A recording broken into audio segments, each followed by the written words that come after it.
Kita yang kedua, di sini sudah ada narasumber kita.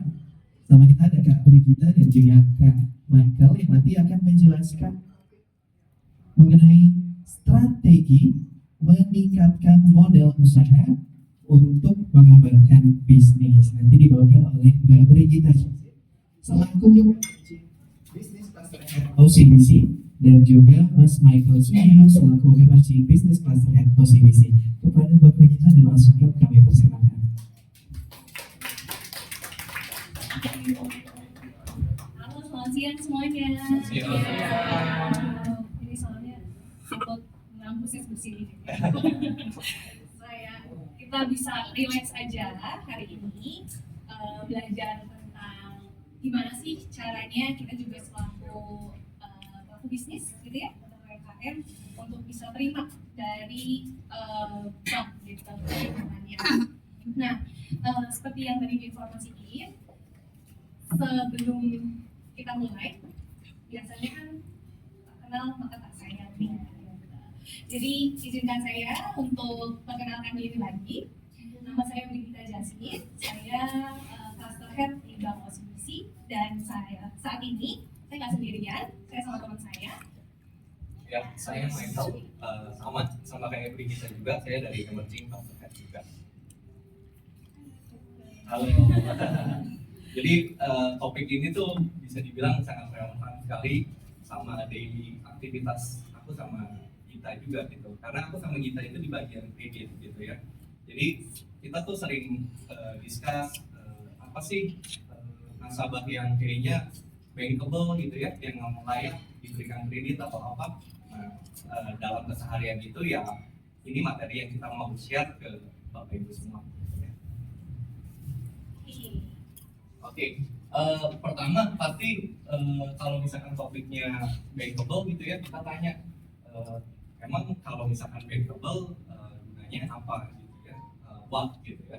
Terus kalau misalkan udah tahu what-nya, kita tanya lagi how gitu loh, bagaimana cara kita biar bisa bankable ininya, maksudnya dengan data kita atau mungkin bisnis kita ada kriteria tertentu biar bisa bankable gitu ya.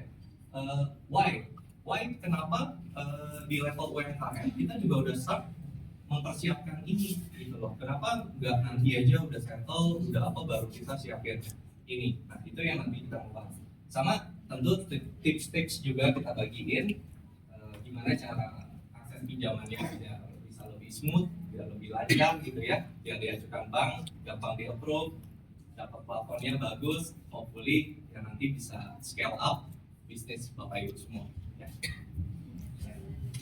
Oke, nah sebelum kita mulai lebih dalam lagi, ini nih sebenarnya membuat bisnis yang bankable. Jadi bank ini untuk kita melihat gitu ya, gimana sih caranya bank itu bisa memberikan pinjaman buat para pengusaha, bukan hanya saja pengusaha, tapi kalaupun untuk konsumsi dan lain sebagainya, kayak bisa kita mau KPR dan lain sebagainya.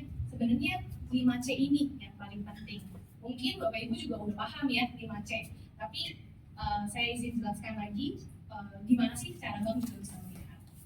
Yang pertama itu karakter. Kita bisa lihat karakter itu dari mana? Dari kita pertama kali ketemu, ngobrol, terus juga dari track record selama berbisnis. Pastinya track record ini juga dipakai sama Bapak Ibu untuk melihat misalnya customer kita. Berapa lama sih hubungan dengan customer kita? Apakah pembayarannya baik dan lain sebagainya. Nah, yang kedua itu ada yang namanya capacity. Itu membuat melihat bank itu melihat kapasitas dari bisnis Bapak Ibu semuanya yang dijalankan itu sebesar apa, berapa yang diajukan pinjamannya dan berapa yang nantinya bisa disetujui. Kemudian untuk kapitalnya dari modalnya yang kita juga sudah invest gitu ya untuk bisnis yang dijalankan. Kemudian ada yang namanya kolateral. Kolateral ini adalah jaminan. Jadi jaminan apa yang akan diberikan kepada bank mungkin atau kepada lembaga keuangan lainnya untuk kita juga bisa menerima pinjaman ini sendiri. Yang kelima adalah kondisi. Jadi kondisi pengusahanya melihat dari segi rekening keuangannya mungkin dari analisa keuangannya, laporan keuangan dan lain sebagainya. Nah, untuk melihat nih kayak gimana sih caranya bankable atau mendapat pinjaman sebenarnya. Untuk UMKM sendiri kita itu ada beberapa source atau apa ya namanya sumber kita untuk mendapatkan dana yang kita bisa gunakan untuk pengembangan bisnis. Nah, apa aja sih? Yang pertama ini boleh nanti Michael jelasin. Oke. Pertama ini kita buka data dulu gitu. Datanya bukan dari kita gitu ya, datanya dari survei yang terkenal McKinsey gitu ya di 2019. Jadi perbankan itu sebenarnya tuh cuma sumbang 24% dari permodalan di seluruh UMKM di Indonesia gitu ya. Jadi angkanya tuh masih sangat minim sekali gitu. Ini bisa jadi peluang juga buat Bapak Ibu buat dengan adanya materi ini boleh nih coba gitu ya dengan bantuan perbankan kita bisa support di bagian mananya buat gedein bisnis kita gitu ya. Jadi plusnya kalau misalkan kita kan tadi ada beberapa pinjaman nih. Yang pertama aku jelasin ini bank konvensional ya. Bank konvensional Bapak Ibu tahu lah ya. Bank yang swasta bisa pemerintah gitu ya. Nah, plusnya apa sih? Plusnya itu sistemnya pasti udah regulasinya apa segala macam udah cukup clear Bapak Ibu gitu.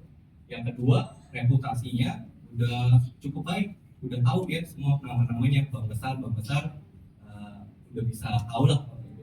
Yang ketiga itu harga yang diikutin itu dia nggak boleh sembarangan jual produk karena kita ada yang jagain, ada OJK-nya gitu ya, jagain regulasi. Jadi kalau bunganya misalkan terlalu mau pinjam gitu ya, tapi rate-nya terlalu tinggi, nah itu pasti ditegur sama pengawas gitu ya, itu nggak boleh. Yang keempat, limit yang diberikan juga karena bank konven ini dari yang lainnya itu modalnya paling cukup lumayan dan konservatif, maka kita bisa memberikan limit yang cukup tinggi gitu, dari bank konvensional. Nah, minusnya apa? Memang sih rata-rata bank konvensional itu mensyaratkan harus memiliki kezinan. Jaminannya itu berupa aset gitu ya. Aset itu kayak apa? Sertifikat rumah gitu ya, tanah, betul, yang seperti itu. Terus yang kedua, minusnya apalagi nih? Harus memiliki rekam jejak usaha yang baik gitu.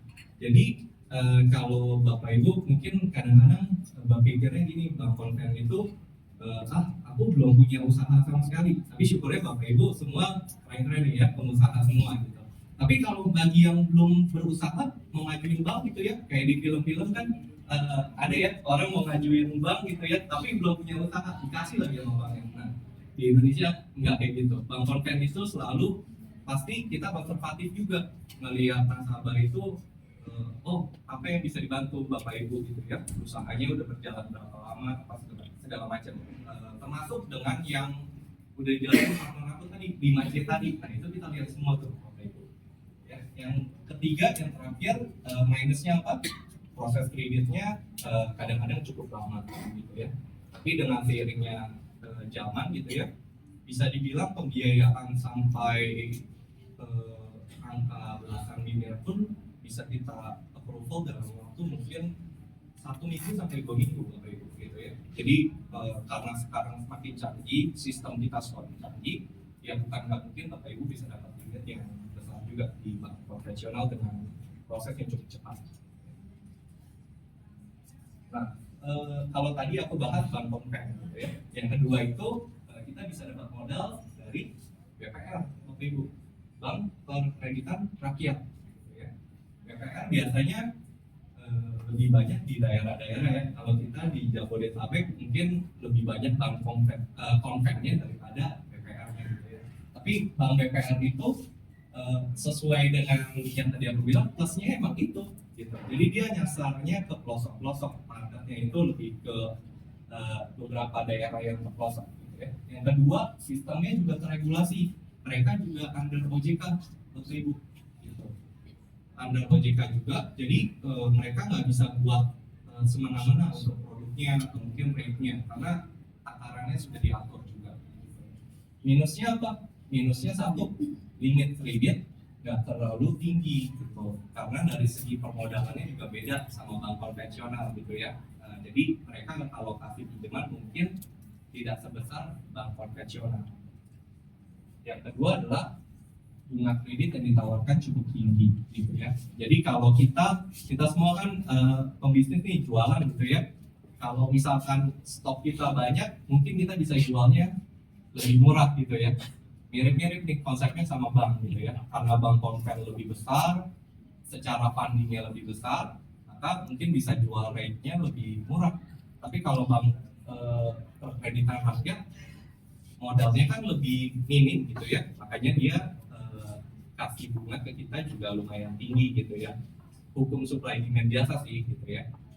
Oke, yang ketiga lanjut ya dari kredit. Nah, kalau misalnya Michael udah jelasin tentang bank-bankan gitu ya, sekarang kita juga ngeliat gimana kita bisa dapat pinjaman gitu ya, tapi bukan dari bank. Yang ini yang paling dekat sama kita, yang paling umum gitu ya, mungkin Bapak Ibu juga bisa tahu dan bisa dilanjutkan gitu ya, agar silaturahmi tidak putus, pinjam dulu saja. Jadi ini untuk teman dan keluarga sangat amat biasa gitu ya. Nah, bagusnya kalau misalnya kita pinjam ke keluarga atau teman kita, apalagi yang dekat ya, yang percaya sama kita, itu kita nggak perlu ada rekam jejak bisnis. Kalau saya dekat sama ibu, ibu kalau misalnya udah dekat, udah kenal, tahu rumahnya di mana, akan macam-macam ini anaknya, keluarganya tahu, pasti dikasih gitu ya. Nggak perlu ada rekam jejak yang ribet-ribet kayak di bank-bank lain gitu ya. Yang kedua itu bisa langsung dapat uang tunai. Jadi minjem 100 ya enggak 2 hari lagi, kalau misalnya dia di dompet ada 100 ya dikasih juga 100 gitu. Nah, jeleknya gitu ya, negatifnya ini memberikan limit kreditnya itu rendah. Kenapa rendah? Ibu nggak mungkin lah kasih semuanya ke saya juga kan. Kita juga melihat kemampuan dari teman, dari saudara juga yang untuk kita bisa kasih. Yang kedua ini yang saat ini juga cukup banyak ya gitu, cukup marak, namanya P2P atau peer to peer, finansial teknologi kita sebutnya gitu. Nah, untuk P2P ini proses pengajuannya itu biasanya online, jadi ada aplikasinya, kita ngajuin dan sebagainya. Administrasinya juga cepat, nggak ribet, paling cuma upload KTP, upload informasi tentang usaha, kemudian kita juga bisa dapat keputusannya dengan cepat. Jadi nggak terlalu ribet. Kalau di bank biasanya kita ada tanya kembali, di review kembali, tapi kalau di P2P biasanya lebih cepat karena basisnya teknologi. Namun kalau kita melihat dari sisi negatifnya, limit kreditnya itu biasanya cuma sampai 2 miliar. Kenapa? Karena P2P ini, Bapak Ibu juga hati-hati ya. Untuk peer-to-peer ini kita harus memilih peer-to-peer yang sudah diawasi oleh OJK. Jadi jangan ambil peminjaman atau pemodalan dari peer-to-peer yang belum diawasi atau ada. Yang kedua adalah bunga kredit yang ditawarkan cukup tinggi, sama seperti yang Michael juga sudah informasikan, ini namanya supply dan demand. Kita juga kalau untuk P2P pasti bunganya akan relatif lebih tinggi. Nah, yang ketiga adalah, nah ini yang P2P tidak terverifikasi oleh regulator, jadi ini yang harus diwaspadai. Karena gimana sih caranya yang paling cepat untuk kita melihat apakah peer-to-peer ini sudah terverifikasi nih sama regulator kita, sama BI, sama OJK gitu ya. Cara paling cepat Google Bapak Ibu. Jadi misalnya namanya P2P Sukses Jaya, kita dilihat apakah sudah diawasi oleh OJK.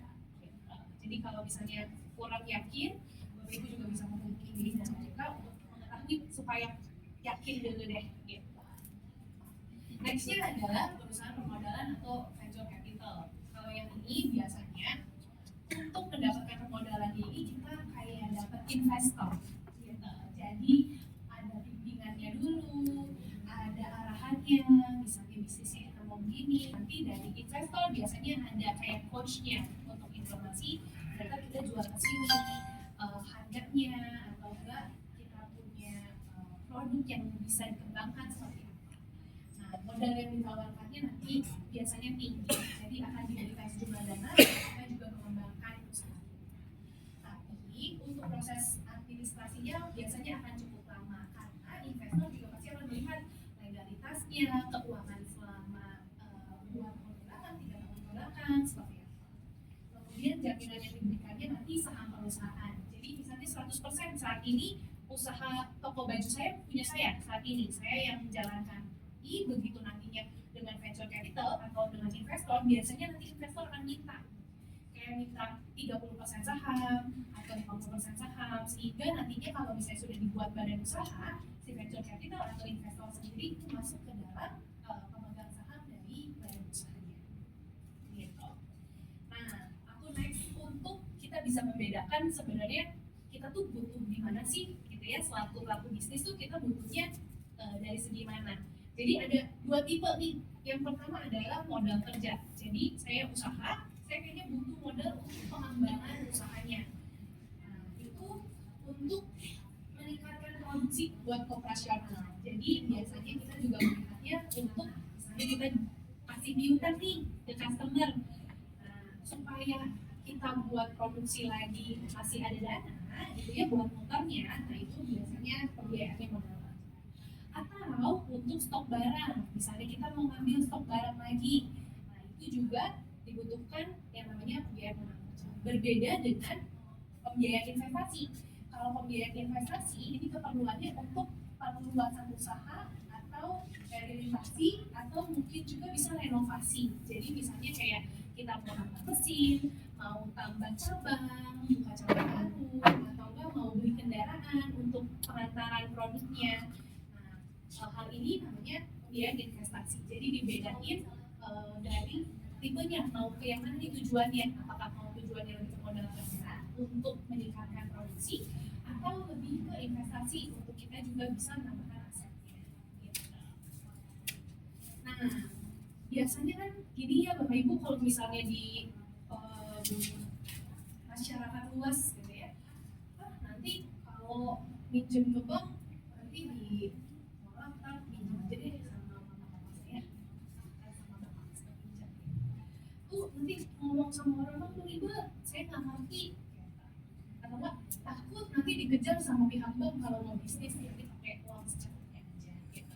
Hal yang kayak gini sangat umum gitu ya. Nanti Bapak Ibu kalau misalnya ada yang mau tanya gitu ya, boleh, mumpung kita orang bank nanti kita bisa sekalian sambil ngobrol lah gitu ya, apa yang mungkin jadi pemikiran Ibu, apa yang dari kita bisa juga ditanya, jadi nggak perlu nunggu sampai sesi Q&A-nya selesai, boleh juga nanti tapi hal ini sebenarnya oh ya boleh oke. Sebelum kita lanjut gimana? Nama saya Aji.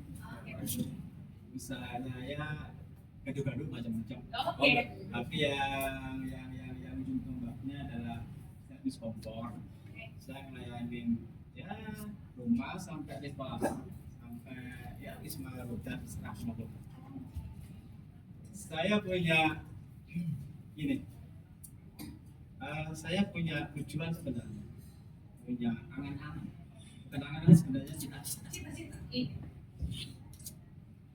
Bisa enggak? Karena saya memang tidak punya aset yang saya andalkan. Bisa enggak saya menggandeng brand salah satu produk, misalkan kan saya di bidang kompor gas ya, misalkan Rine atau ya semacam itulah ya, kita menggandeng brand dia, akan tetapi kita meminta bantuan pihak bank untuk mengadakan untuk investasi, misalkan kayak gedungnya, peralatannya. Nanti kita di situ tuh di samping layanan servis juga ada penjualan. Dan kemampuan saya kalau soal kompor gas di Bogor sudah nomor 1. Saya perlu meyakinkan dari pihak bank juga. Itu tepat banget Pak.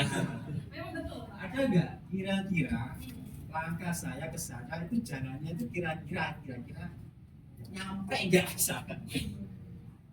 Jadi saya tidak punya aset, tapi saya ingin menggandeng brand dengan minta bantuan bank untuk permodalan semacam inventarisasinya, seperti alat, gedung, atau mungkin bahkan sedikit permodalan untuk membantu saya, misalkan seperti itu. Kira-kira ada nggak jalannya ke sana? Oke, mungkin aku coba jawab kan Bapak ya. Silakan. Kalau misalnya untuk yang dibutuhkan kan sekarang permodalan, bisa berupa investasi, bisa berupa modal kerja gitu ya Pak, yang Bapak istilahnya yang butuhkan, tapi dengan catatan Bapak belum punya aset, cuma akan gandeng brand nih gitu. Nah, untuk kalau misalnya dari bank, seperti yang tadi Michael juga udah informasiin, kalau dari bank memang khususnya kalau misalnya bank adalah harus memiliki aset. Nah, tapi sebenarnya Pak, Bapak sebenarnya bisa juga nih mungkin menggandeng bank, tapi dari seginya bukan dari pemodalannya, mungkin dari brandingnya. Jadi kayak misalnya bank-bank itu ada juga yang namanya kita pembuatan event. Jadi event-event seperti ini, kita misalnya Bapak ada mau informasi nih, misalnya ke bank kita gitu ya, Bu, gitu, saya ada mau gandeng Winai untuk saya mau memperbesar skala bisnis saya. Bisa nggak nih Bu, untuk memperbesar, saya sudah gandeng Winai sudah oke, kita bikin event nih Bu, supaya bisnis saya semakin bisa dikenal masyarakat. Nah, kalau yang seperti itu bisa dilakukan. Cuman kalau untuk ke bank, terkait dari permodalannya, harus tetap ada yang namanya biasanya kolateral. Nah, kalau misalnya kolateralnya belum ada, sebenarnya Bapak juga bisa mendapatkan permodalan itu salah satunya dari venture capital atau investor. Karena Bapak sudah menggandeng nilai, biasanya ada venture capital atau investor-investor nih. Ya itu ya susah. Investornya itu yang belum kita pikiran. Makanya menurut saya bank sekaligus investor kira-kira jalan nggak? Oke, kalau misalnya untuk permodalan, balik lagi Pak, kalau bank memang ada yang namanya terms and condition atau syarat ketentuan ya, dan salah satunya memang dari kolateralnya itu yang dinamakan fixed asset nih, gitu. Jadi kalau misalnya untuk permodalan dengan menggandeng brand tanpa ada kolateral, memang jeleknya kalau bank itu belum bisa Pak. Gitu. Iya. Tapi kalau Bapak misalkan mau, aku tambahin dikit ya, Iya. mungkin kalau mau investnya misalkan di properti yang tadi slide kita sebelumnya nih Pak, gitu kan kita bisa boleh di previous ya nih, jadi ya kita setelah nah betul. Jadi pembiayaan kita itu kan kalau Bapak lihat ada piutang, persediaan gitu ya, tapi dalam halnya Pak Haji ya, sorry. Nah, Bapak butuhnya di bidang ini nih, kayaknya alam gitu. Nah, kalau misalkan pengen mesin kendaraan gitu ya, ada beberapa bank yang bisa memberikan misalkan Bapak nggak punya kolateral sama sekali, kita ada namanya produk bank namanya KTA Bank, kredit tanpa agunan. Itu possible sih Pak, tapi memang limitnya nggak gitu gede, under 1 M sih biasanya gitu ya. Tapi kan kalau buat step awal buat Bapak expand gitu ya, sangat lumayan gitu. Itu Bapak bisa cari satu gitu ya. Yang kedua yang tadi partner saya bilang, cari permodalan investor apa segala macam. Wah itu udah cerita yang paling enak lah ya, karena kan kita grow bareng gitu ya ininya ya. Yang ketiga kalau misalkan keperluannya memang mau beli aset dalam waktu misalkan tempat usaha, itu jangan salah kira ya Bapak Ibu ya, asetnya tersebut bisa dijadikan jaminan juga gitu. Bisa contoh kita misalkan mau beli tadi Bapak bilang kan mau tadinya service Bapak mau expand jadi trading gitu ya, trading kompor gitu ya, berarti kan Bapak butuh showroomnya mungkin ya, Walaupun tidak wow, tapi kan saya di Google, saya di Bogor, pokoknya sudah tahu lah ya. Terkenal lah ya. Iya. itu boleh minta Bapak.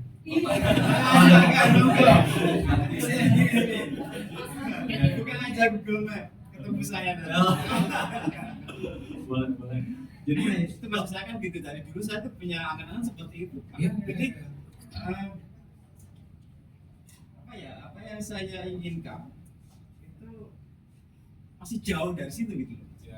Saya itu pengen menembus instansi pemerintah, ingin menembus hotel, restoran, apapun, rumah sakit, apapun itu mau saya tembusin. Cuman kalau kendalanya orang developer kan biasa. Kalau nggak kenal nggak sayang. Nah, kalau cuma dilihat sekilas mata orang ini bisa apa sih? Tapi kalau sudah tahu, kita nanti dirangkul. Itu pasti saya udah ngalamin itu bertahun-tahun.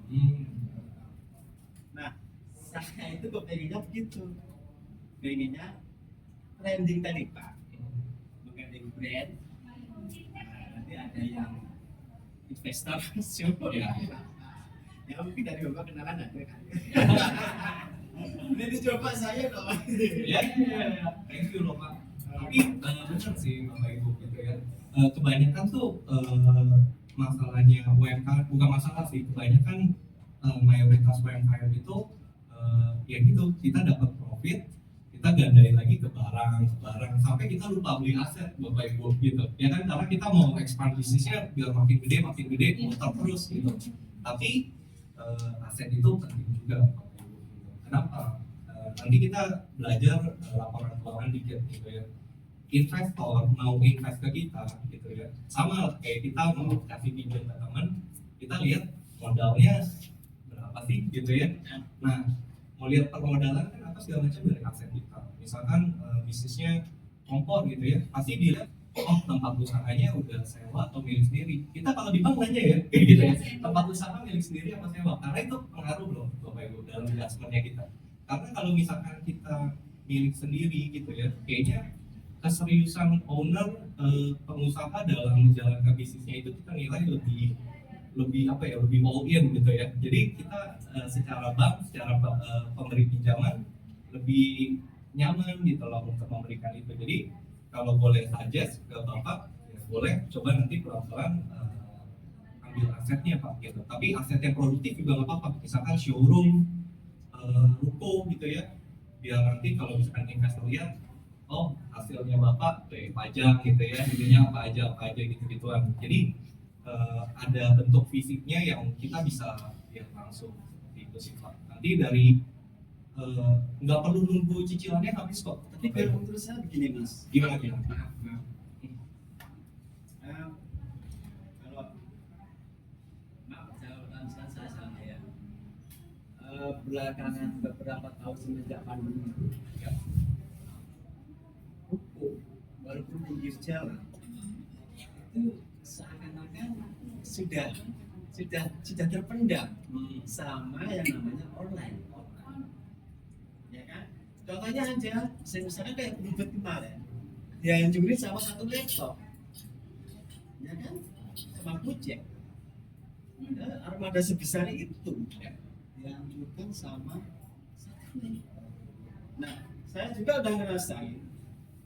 Bapak juga bisa lihat track record. Saya nggak punya hukum, saya nggak punya apa, toko saya ditutup. Tapi track record saya di sana sangat tinggi. Dan konsumen saya itu seluruh Bogor. Saya bisa menjangkau seluruh Bogor. Kalau saya punya ruko misalkan di pasar Bogor aja, itu mungkin yang melihat itu hanya orang Bogor. Orang yang di sekitar Bogor mungkin tidak tahu. Kalau saya itu lebih prospeknya ke online saja. Jadi nggak terfokus pada ruko, pada fisik bangunan yang wow. Ya.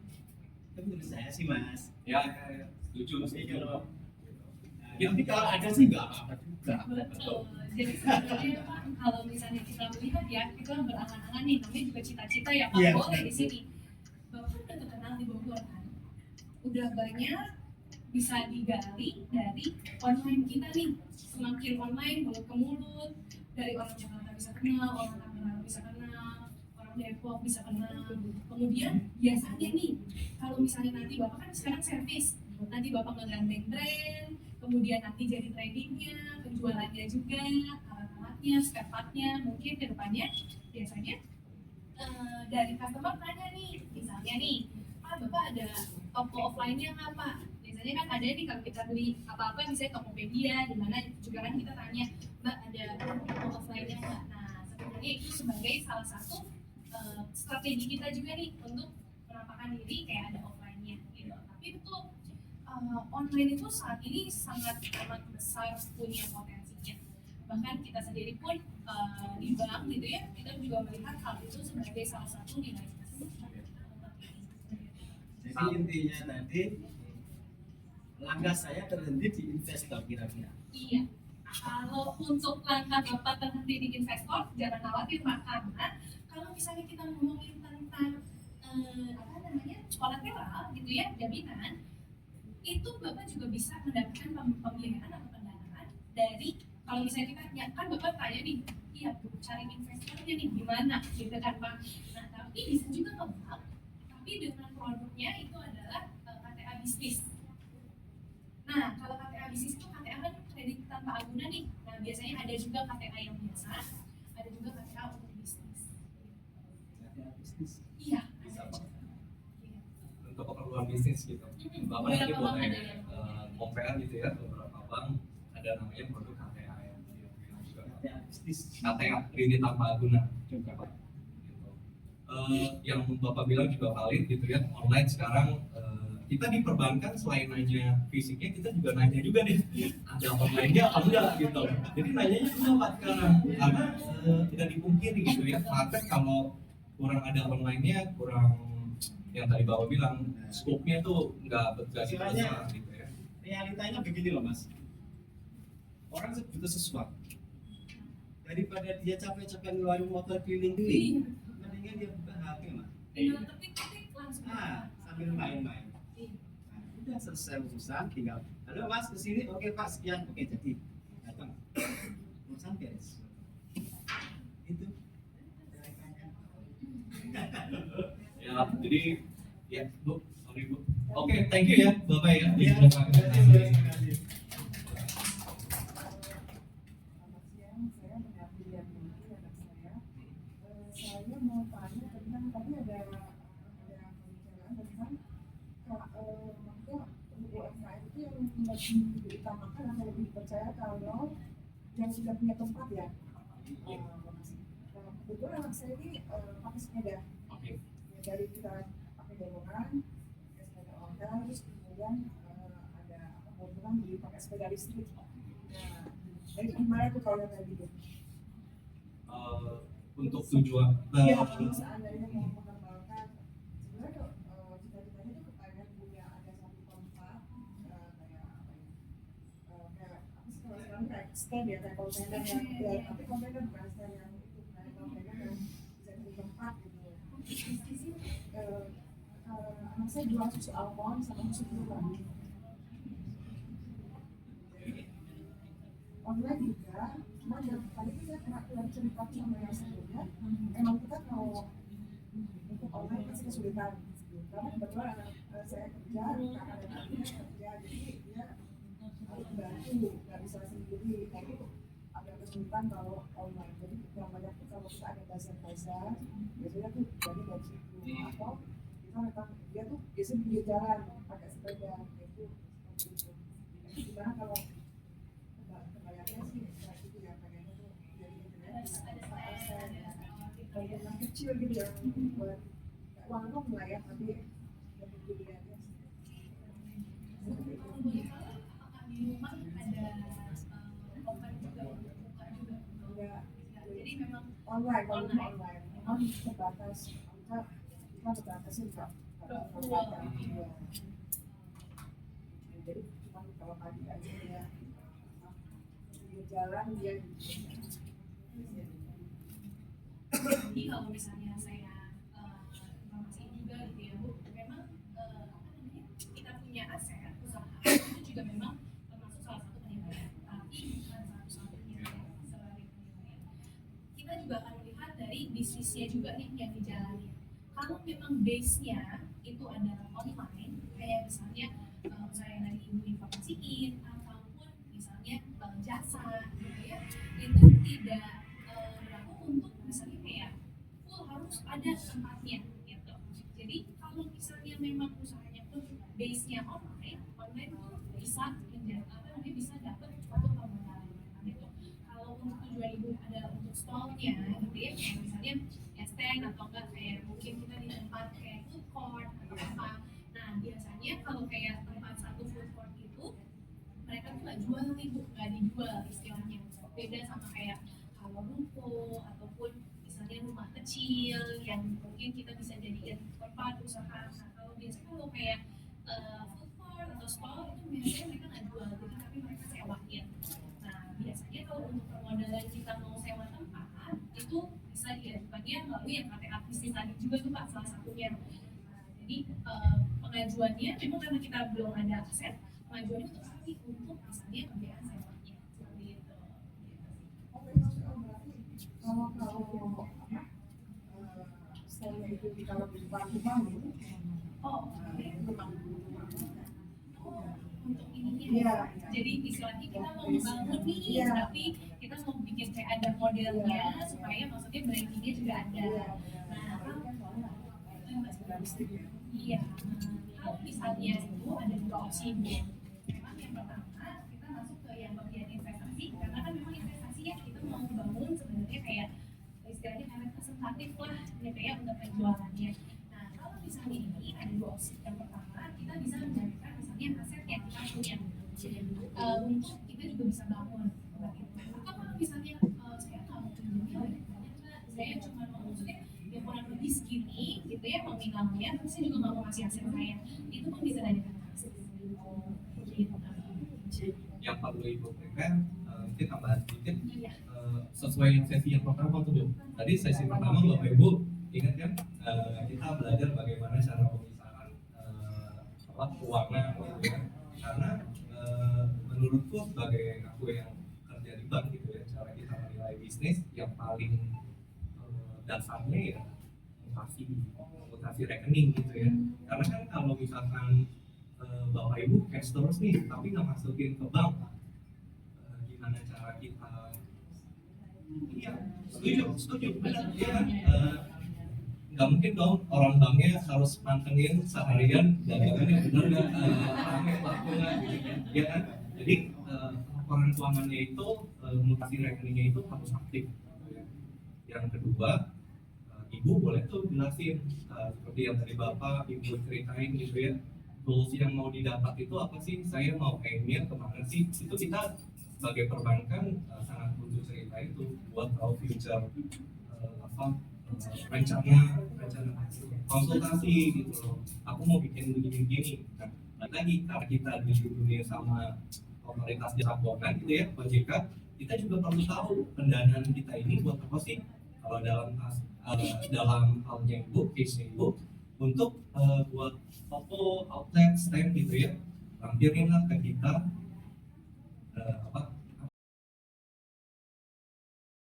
gambar-gambarnya, estimasi beberapa, jadi kita kayak untuk ada lain gitu ya, harus ya di KTA tadi gitu ya.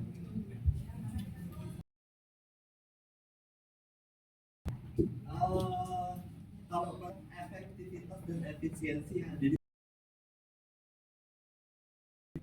dana gitu ya, efektivitas dan efisiensi di pinjaman online itu seberapa itu dan tidak seberapa itu bisnis itu gitu, lebih mana gitu, mungkin itu langsung gitu. Oke, sesuai yang slide-nya tadi tuh Pak, sebenarnya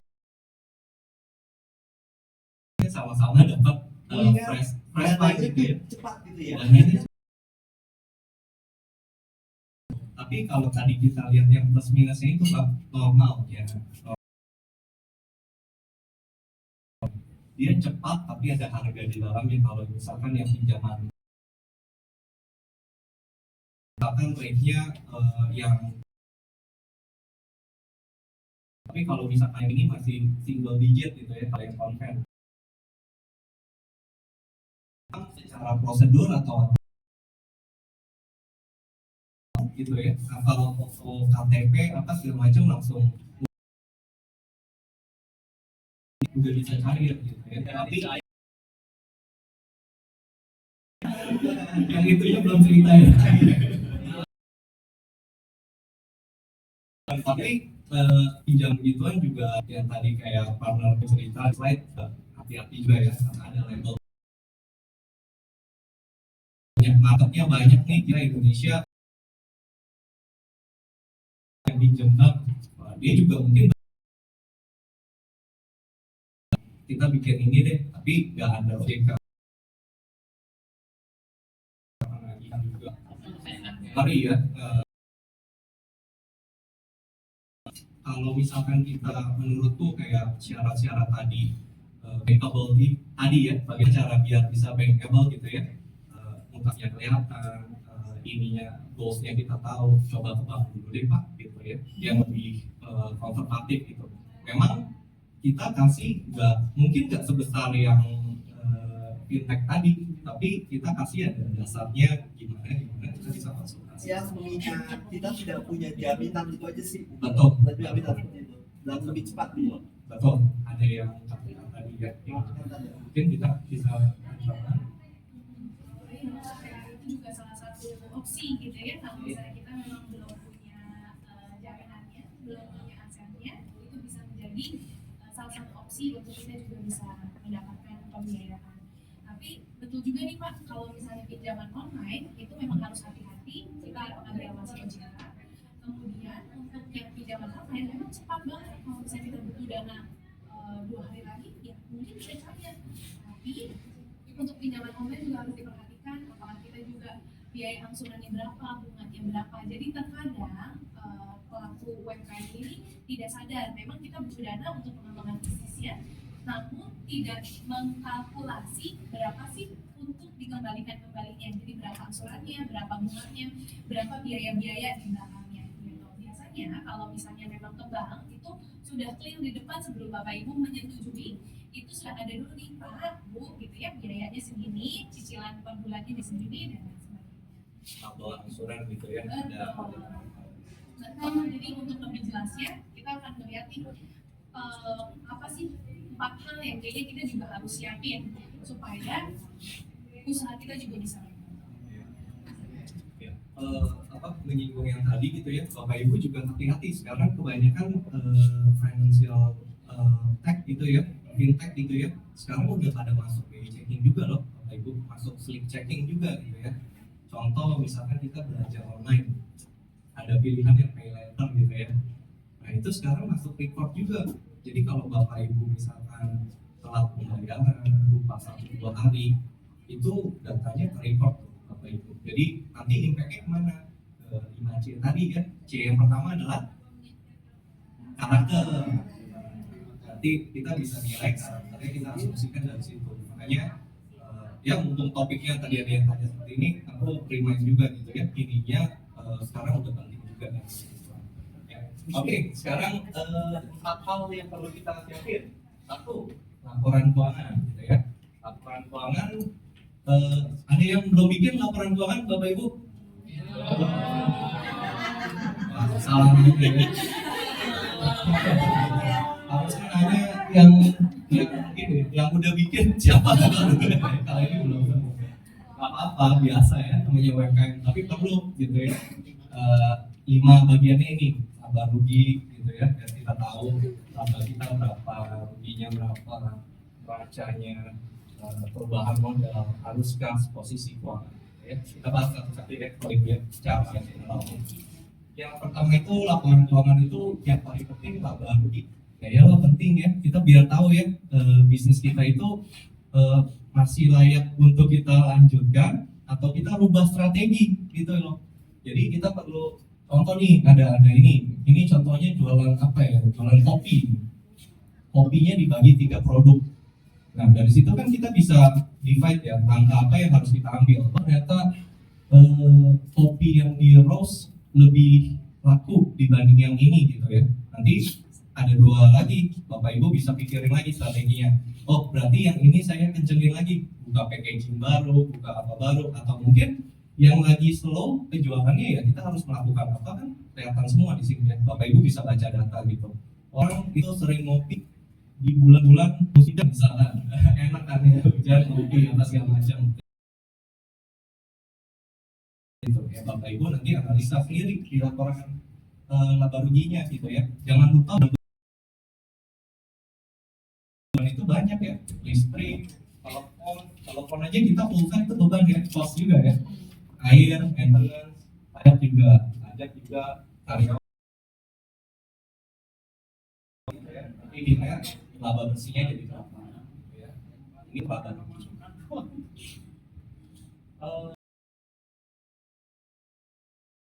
neraca, Bapak Ibu. Neraca itu juga penting buat tahu bisnis kita itu berapa. Neraca itu kebanyakan dibagi dua doang. Yang ibaratnya harta kita itu bisa dalam berupa cash, piutang gitu ya, inventory gitu ya, perlengkapan, peralatan, itu juga termasuk ini. Nah, utang kita ya berarti termasuk modal yang kita keluarkan di awal gitu ya. Utang misalkan dari pihak ketiga, entah itu BPR atau apa yang itu masukin. Nah ini biasa harus balance karena kan kita bisa dapat ini karena modal kita sekian gitu ya. Nah ini namanya neraca. Yang ketiga tentang perubahan modal. Perubahan modal juga Bapak Ibu kalau misalkan ya kalau nggak dicatat kok keluar modal lagi, injek lagi gitu ya, masukin lagi. Nah itu juga bahaya juga. Sebaliknya modal yang kita ambil untuk kebutuhan sementara waktu, misalkan anak mau sekolah atau apa dulu, nah itu juga dicatat, itu namanya private gitu ya, untuk kebutuhan pribadinya kita gitu ya. Jadi berapa itu modalnya. Terus arus kas. Nah ini yang penting juga nih Bapak Ibu gitu ya. Iya nih. Ini arus kas pertanggal segini saya ngapain itu catat sedetail mungkin. Ini bagus nih contohnya ya. Misalkan stok modal awal-awal bisnis saya 15 juta saya stok. Tapi dari 15 juta itu 1.250.000 saya beliin buat produk ini gitu ya. Tanggal sekian. Jadi kayak catat buku harian diary tapi bagian finansialnya gitu ya. Ini sangat penting Bapak Ibu gitu ya. Jadi kita bisa ukur tiba-tiba pas tanggal 31 kok dompet saya habis ya. Kita bisa baca dari sini, kita ikutin lagi, wah ini salahnya di mana nih, saya keluar spend apa nih gitu ya. Oke. Mau yang lebih simpel lagi, yang lebih simpel apa Bapak Ibu? Yang tadi aku bilang, dikit-dikit masukin setor ke bank gitu ya, biar nanti kita lihat dari mutasi bank kan kita tinggal download. Zaman sekarang tinggal pakai HP download, bulan Januari saya ngapain aja gitu kita ya. Kedua kita Oke, nah ini kita juga harus melihat nih berapa sih dana yang dibutuhkan. Biasanya kita itu kalau misalnya ditanya ada yang butuh dana Bapak Ibu semua, saya juga angkat tangan. Tapi kalau misalnya ditanya berapa dananya, nah ini kita tuh sebenarnya harus rencanain juga. Jadi bisnis yang sehat itu bisnis yang kebutuhan dananya juga terencana. Nah kita tuh harus bisa melihat untuk buat skala prioritas pengembangannya. Oke, misalnya usaha kita saat ini penjualan kopi, ke prioritas mana sih, produk yang manakah, atau saya harus bikin beli mesinnya dulu kah, beli packagingnya dulu kah, atau saya mau coba bayar desainnya dulu kah, atau seperti apa. Jadi skala prioritas ini juga penting untuk kita menentukan dana kita itu mau dipakai kemana. Yang kedua, ini paling penting, pisahkan antara konsumtif dan produktif. Jadi seperti yang tadi Michael juga sudah informasikan, kalau misalnya kita punya rekening bank yang khusus untuk kita punya transaksi usaha, itu sudah sangat-sangat membantu memisahkan kita punya konsumtif yang isi GoPay, isi OVO ya untuk beli bakso gitu ya, itu tidak berhubungan dengan usaha kita. Gitu. Jadi konsumtif di baksonya dipisahin dari usaha produktif yang mau beli packaging misalnya seperti itu. Nah yang ketiga buat catatan perbagian. Jadi kita juga ada catatannya juga nih. Berapa sih total yang kayaknya kita tuh mau biayanya gitu, dana yang kita butuhkan. Nah untuk menentukan jumlah pinjaman, pastinya Bapak Ibu juga maunya kita lancar, usaha lancar, bayar juga lancar, supaya kita juga bisa dipercaya sama investornya kita, antara itu bank, antara itu keluarga, antara itu B2B dan lain sebagainya. Biasanya untuk anjuran OJK kita itu ada yang namanya DSR. DSR itu debt service ratio. Aduh namanya jelimet banget gitu ya. Artinya aja deh, debt service ratio itu artinya kita itu mampu lah gitu. dikasih pinjaman segini, ada angsuran per bulannya segini, tapi saya dengan usaha saya mampu untuk bayar. Biasanya berapa sih? Biasanya itu kurang dari 30%. Jadi kalau pendapatan saya 100 ya, saya beban-bebannya termasuk yang lain-lainnya. Jadi beban misalnya saya udah punya pinjaman di papa saya nih, gitu. Saya udah punya pinjaman di adik saya. Nah, saya mau pinjam bank juga. Nah, berapa sih angsuran per bulannya? Nah, kurang dari 30%. Tapi bank sendiri sebenarnya masih ada batasnya hingga 40%.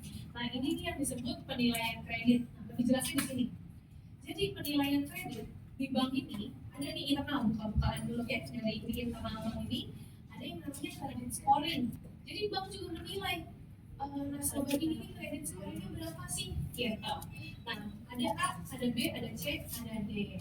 Kalau misalnya yang D nilainya biasanya lebih agak sulit ya untuk diberikan permodalan di bank. Nah, tapi kalau yang A itu rasio hutangnya itu kurang dari 30%. Jadi pendapatan di 100, tapi cicilannya misalnya cuma 20.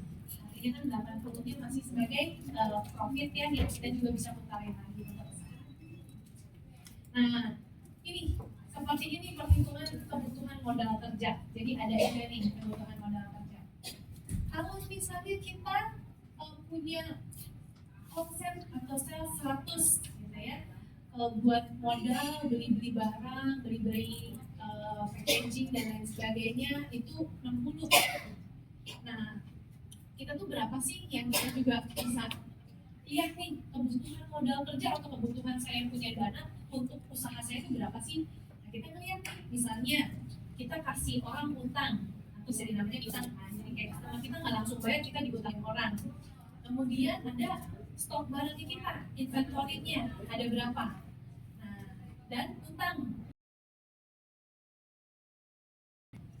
beli barang dan sebagainya. Nah, kebutuhan modal kerjanya ini adalah dari piutang yang kita kasih ke customer, ditambah inventory, dikurangi utang, sekitar berarti di 100 juga.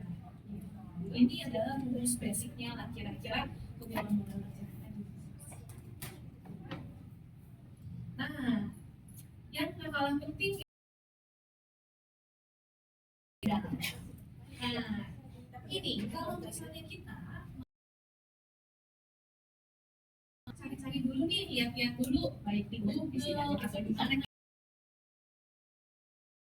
ya bank apa,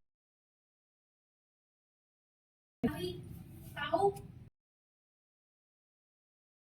ini bukan cuma bunga aja ya, tapi biaya-biaya di aminnya gitu. Nah, kemudian perhatiin juga penaltinya. Siapa tahu di tengah jalan kita mau ganti ke bank yang lain seperti itu. Juga bisa lihat apa aja sih syarat gitu ya dari pemerintah. Yang ketiga, jangan lupa administrasi. Jadi kalau udah pinjam, udah dapat pinjamannya, jangan lupa kita dapat berapa, kemudian balik lagi ke arus kasnya untuk apa nih kita dapat modalnya gitu. Apakah diberikan untuk stok barang, apakah diberikan untuk packagingnya, atau untuk dibayarkan ke sewa misalnya seperti itu. Ya. Melanjuti yang kita gitu ya, suku bunga kan kita dari tadi ngomong bunga gitu ya.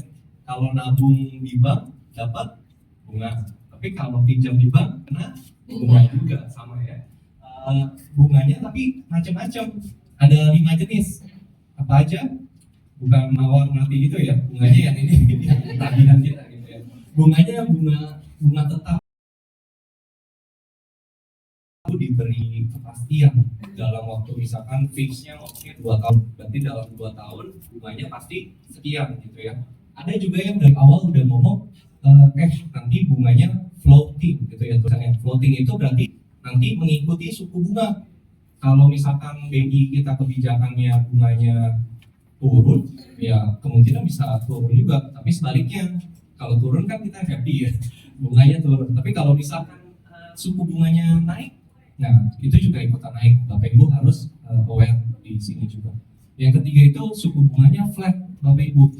ini biasa ada di kepemilikan bermotor gitu ya. Kalau Bapak Ibu cicil motor atau mobil, biasa bunganya flat.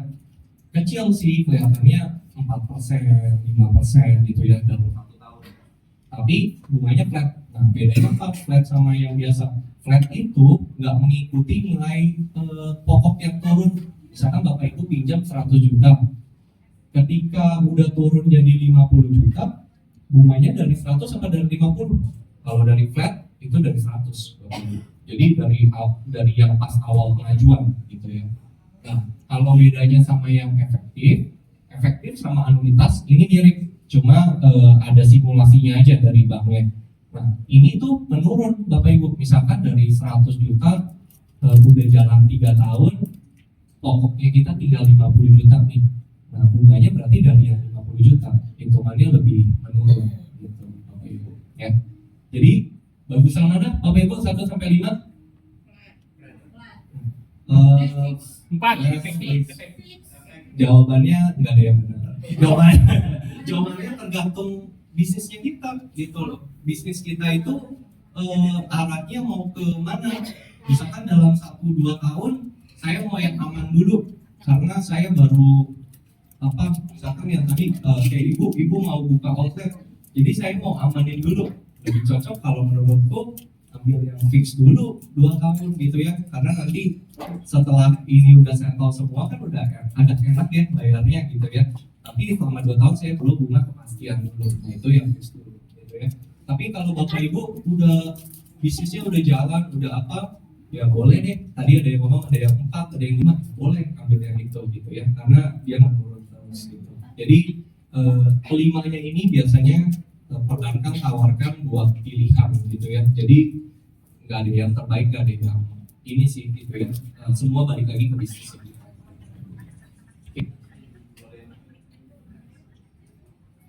Kalau untuk dalam hal pengajuan kredit itu tingkat approval tinggi itu kita lebih cenderung memperhatikan yang mana ya gitu, seperti untuk tingkat approval yang tinggi seperti itu. Oke, good question nih Bapak Ibu. Kita bisa nilai orang itu dari 5C tadi Pak. 1, karakter. Tapi karakter bukan kalau ditanya sopan, berarti kita approve. Enggak seperti itu ya Bapak Ibu ya. Lebih ke credit scoring yang tadi aku bilang. Bapak Ibu punya kartu kredit. Kita tuh punya akses 2 tahun terakhir, punya record. Kita bisa tarik Bapak Ibu.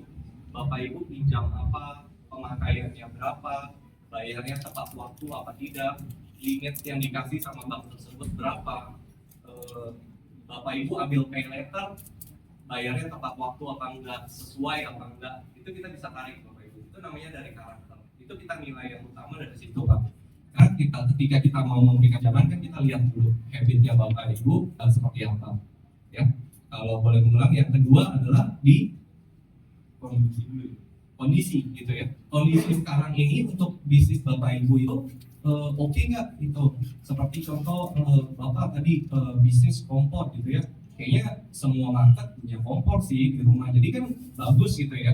Atau mungkin yang Ibu tadi bisnisnya susu almond atau susu kurma, itu kayaknya lagi hype juga sih, lagi bagus ya, karena lagi zaman-zamannya orang cari sehat ininya ya, jadi minum susu yang oke. Nah, itu kita lihat. Tapi kalau misalkan bisnis yang kondisinya yang lagi kurang baik, misalkan mobil bekas gitu, kayaknya lagi kurang ya. Mobil bekas gitu kayaknya penjualannya lagi turun. Atau mungkin handphone gitu ya, kayaknya lagi turun juga Bapak Ibu. Kenapa? Bukan berarti semuanya jelek ya Bapak Ibu ya. Bapak Ibu kalau kita lihat secara industri, secara kondisinya gitu ya, karena maraknya HP brandnya semakin banyak, jadi persaingannya semakin ketat, jadi kondisinya turun gitu ya. Terus kita lihat dari kapasitinya juga Pak, C-nya yang tadi temanku bilang, kemampuan bayar Pak, itu yang paling penting, kemampuan bayar. Misalkan income kita adalah 5 juta per bulan, cicilan kita 4 juta per bulan, bagus atau tidak Bapak Ibu? Enggak terlalu mepet gitu ya. Kalau bisa tadi 40% lah, jangan banyak-banyak. Jadi kalau 5 juta kalau bisa cicilan itu mentok 2 juta gitu ya, karena kan 3 juta kita butuh hidup, makan gitu ya, keperluan sehari-hari pribadi kita juga harus diperhitungkan gitu ya. Ada masalah kita? Ya, sisanya mungkin kolateral, kita lihat jaminan juga ya, bagian jaminan. Tapi kalau Bapak Ibu tadi ada tanya KTA, ya kita paling lihat dari yang tadi aku bilang aja sih, kondisi permodalan Bapak Ibu boleh cerita capital gitu ya, karakternya nanti kita cari, sama kemampuan bayarnya juga kita lihat sih. Paling gitu sih Pak. Ya, Bu, silakan. Ya, Pak, terima kasih untuk kesempatannya. Sebenarnya sih ini yang terjadi di lapangan ya. Jadi di lapangan itu pada saat orang beberapa usaha kebetulan juga masih ruang lingkupnya di artinya pertemanan. Bercerita ingin mengembangkan usaha, akhirnya meminjam uang di bank dengan adanya jaminan seperti itu. Mungkin pada saat yang Bapak sampaikan tadi, dengan penilaian oh iya pembayarannya bagus atau bagaimana bla bla bla segala macam, akhirnya di-approve pinjaman. Tapi kan kita nggak tahu kondisi di tengah jalan. Kondisi di tengah jalan ternyata kebetulan juga memang pengalaman pribadi dari salah satu teman saya, beliau stuck. Bisnisnya yang awalnya enak di tengah jalan tuh stuck. Yang menjadi pertanyaan saya di sini adalah berapa lama pihak yang memberikan kalau waktu. Iya, apa ya, dispensasi atau jatuh tempo yang benar-benar nggak bisa nggak bisa digoyang ya? Lagi atau Karena kan untuk menyelamatkan aset ya Pak, untuk menyelamatkan aset karena semua pengusaha tidak ada yang mau bangkrut, tidak ada yang mau bangkrut. Tapi yang kita hindari di sini adalah sebelumnya Pak, sebelum kita membuat keputusan bagaimana kita mengembangkan usaha dengan meminjam, ya, dengan meminjam. Nah kita harus tahu juga nih, karena memang sudah pengalaman, berapa lama pihak memberikan dispensasi pada saat kita sudah meminjam, melakukan pembayarannya agak tersendat, seperti itu Pak, untuk menghindari aset itu akan ditarik oleh pihak bank. Ya. Nah, apakah setelah ditarik dari pihak bank itu, mungkin harga nilai aset itu mungkin, kita kasih contoh 100 juta. Ya. Ternyata dari pihak bank mungkin akan menjual ya Pak, kalau saya tidak Ya, salah ya Pak, namanya lelang ya. Betul. Lelang. Akhirnya Nah, 100 juta, ternyata itu bisa terjual 100 sekian juta. Ya. Apakah misalnya 10 jutanya itu bisa dibalikin lagi nggak ke? Ya. Oke. Berarti ada 2 pertanyaan ya Pak ya? Oke, Ya, Pak. terima kasih Bapak. Thank you juga Ibu ya, pertanyaannya bagus banget gitu. Ketika kita meminjam, hal pertama ya kita wajar lah ya, kita takut bank ini perlakuannya seperti apa gitu loh. Apakah telat 2 hari langsung sita ambil jaminannya, seperti itu. Jadi kolektibilitas itu ada 5 Ibu. Jadi kalau telat 1 hari sampai 90 itu namanya kolek 2. Nanti 90 sampai 120 itu kolek 3. Selanjutnya 120 sampai 150 itu kolek 4. Di atas 150 hari baru kolek 5 gitu. Nah, biasa sih kita lakukan musyawarah dulu, persuasi dulu gitu, ngobrol dulu alasannya kenapa atau apa. Karena seperti sebelum mengajukan kita juga tanya kan, uang kita mau dipakai buat apa sih Bapak Ibu gitu ya. Cerita deh proyeksinya, saya mau melakukan ini, mau melakukan itu. Tapi kan ya namanya usaha gitu kan, kita pengusaha gitu ya. Kalau ada hal-hal yang di luar kita kan kita juga ini, ya nggak apa-apa diceritain aja. Tapi namanya kita meminjam, kita juga sangat menghargai. Kalau di tempat bekerja kita sangat menghargai apa ya, goodwill gitu ya, etika baik dari Bapak Ibu gitu ya. Misalkan dari yang tadinya cicilannya 2 juta per bulan, karena Ibu cerita hal dan sebagainya lagi turun atau apa, saya cuma bisa cicil 1 juta per bulan. Ngobrol aja Bu dari orang banknya. Kalau sepengalaman kita sih kayaknya kita masih gak langsung lelang-lelang gitu sih Bu gitu. Dan hal yang perlu diluruskan adalah bank itu sebenarnya tidak suka lelang gitu. Kenapa tidak suka? Kan dapat aset gitu ya.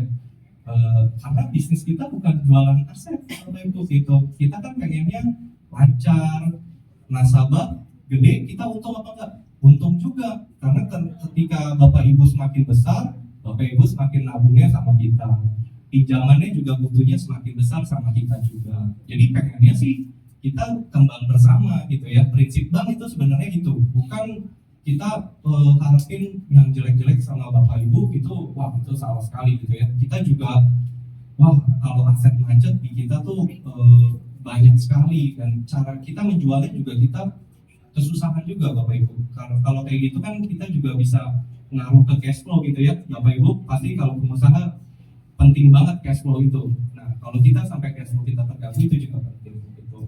Nah jadi ngobrol aja sih Bapak Ibu tentang masalah tersebut. Nanti kita cari solusi jalan tengahnya. Oh yaudah 1 juta per bulan yaudah deh. Tapi untuk berapa lama nanti baru ini gitu ya. Intinya masih bisa ngomongin gitu. Sama yang pertanyaan kedua ini juga penting banget. Kalau aset saya 100 juta, utang saya cuma tinggal 50 juta, banknya untung dong dapat 100 juta gitu ya. Ininya enggak Bapak Ibu. Jadi di awal kita ada namanya pengikatan hak tanggungan. Hak tanggungan itu makanya enaknya kalau pinjam di bank yang dilindungi sama OJK, kita tuh ada aturan, nggak boleh semena-mena. Jadi kalau misalkan pinjaman 50 juta, kita cuma boleh pasang hak tanggungannya itu kurang lebih 125% ya. 125% itu 60 ya, 62,5 juta gitu. Jadi maksimal kita di cap segitu Bapak Ibu. Jadi kalau misalkan laku 100 juta gimana? Ya 37,5-nya kita balikin ke Bapak Ibu gitu. Tapi kenapa sih bank harus ambil 25%? Kenapa nggak 1:1? Lelang kan kita butuh pos juga ya, kita masukin ke pemerintah, kita harus survei, kita harus temenin pembeli atau berbagai macam. Ya kita ada butuh operasional di sini gitu, ya. Tapi kalau begitu kan Bapak Ibu jadi pasti mikir kan, oh kalau kayak gitu bang nggak ada untung sama sekali. Kita cuma pengen balikin pokok yang kita udah keluarkan saja gitu. Bahkan kita nggak boleh dapat lebihnya juga gitu. Jadi pengennya lancar sih Bapak Ibu. Kita ada teman. Mungkin kalau misalnya pertanyaan kalau misalnya kenapa 125% gitu ya dari kita punya pembiayaan gitu, kita cuma dapatnya 50 juta, kita ngambil aset kita kan 62.500.000 gitu. Itu juga mungkin karena bisa dilihat juga dari segi kan kita juga ada yang namanya pembayaran bunga nih, dan kalau misalnya Bapak Ibu ada keterlambatan biasanya juga kan kalau yang diomong di masyarakat mungkin bunga berbunga. Nah kenapa bunga berbunga? Karena sebenarnya dari bunga itu ada yang namanya tunggakan bunga, ada denda bunganya juga. Nah hal seperti itu yang kita juga kan tetap harus dari bank konvensional atau bank BPR kan harus ada yang dipertanggungjawabkan ke OJK. Nah hal itu juga sih Bu, yang kita juga harus ada hitungannya nanti ke OJK, kemudian kita di 125%. Mungkin ada pertanyaan lain? Ya. Dari Ibu tadi udah clear. Ya, Oke, terima terima kasih. kasih. Ya Pak, silakan. Sama saya aja. Ya, salam kenal. Saya menanyakan, ini tadi kan bang, kalau dari nasabah pinjam itu ada 5 karakter ya. Dari 5 penilaian, ada karakter, kondisi dan sebagainya. Betul. Yang saya ingin pertanyakan, bagaimana sikap nasabah ketika dinilai itu supaya nasabah yang meminjam itu di ACC yang lumayan gede. Oh, biar dapat plafonnya. Nah, gitu. Jadi, sikapnya gimana nih supaya Dari pengajuan kita itu karakternya gitu ya, ya Pak ya. ya sikap kita, sikap nasabahnya.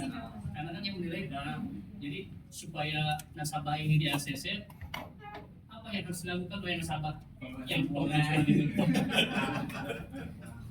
Dan yang kedua, bagaimana sih caranya? Itu kan sekarang kan yang dari teman-teman yang ada yang online.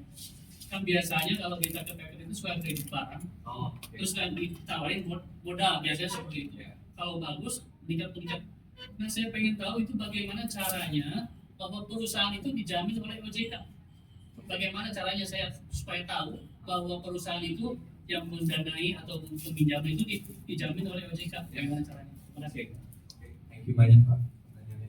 Kita mau bantu. Oke, kalau untuk yang pertama dulu kali ya Pak. Oke. Kalau untuk sikap sebenarnya kita manusia sosial ya, jadi kan manusia sosial gitu ya. Satu dengan dua orang biasanya beda-beda kalau ngomongin sikap. Saya suka sikap orang yang tegap gitu. Saya suka orang ngomong pokoknya to the point aja. Tapi ada juga orang yang sukanya misalnya ngomongnya ya agak basi lah gitu, ngomong ini ngomong itu. Jadi kalau misalnya dari sisi sikap sebenarnya kita secara proper aja Pak. Maksudnya proper adalah ya kita sosial seperti kita bermaksud sosial, enggak kasar, tidak berkata yang kayaknya merendahkan seperti itu. Itu yang normalnya gitu. Tapi selain dari karakter sendiri, yang kira-kira kita bisa dapat pembiayaan modal besar itu dari mana sih gitu ya. Jadi di luar sikap nih Pak, karena sikap kan sebenarnya yang penting selama kita bersikap juga cukup baik gitu ya, tanpa merendahkan, tanpa ini, kita itu dari Bang tidak melihat hal yang sepertinya negatif. Kecuali misalnya Bapak udah lagi ngobrol nih, kita ngobrol misalnya di tempat makan bakso misalnya ya Pak, Bapak, tempat saya aja di Bogor gitu, kita makan bakso bareng ya, saya bayarin ya, oke. Bapak ngomong sama tukang baksonya misalnya teriak-teriak mungkin, atau seperti apa, itu pun kita mungkin bisa melihat, walaupun mungkin itu minor ya Pak, maksudnya minor karena ada data Bapak juga nih di luar itu.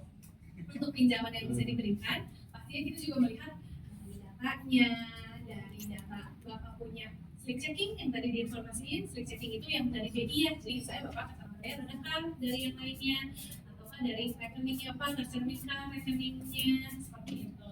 Dari Bapak,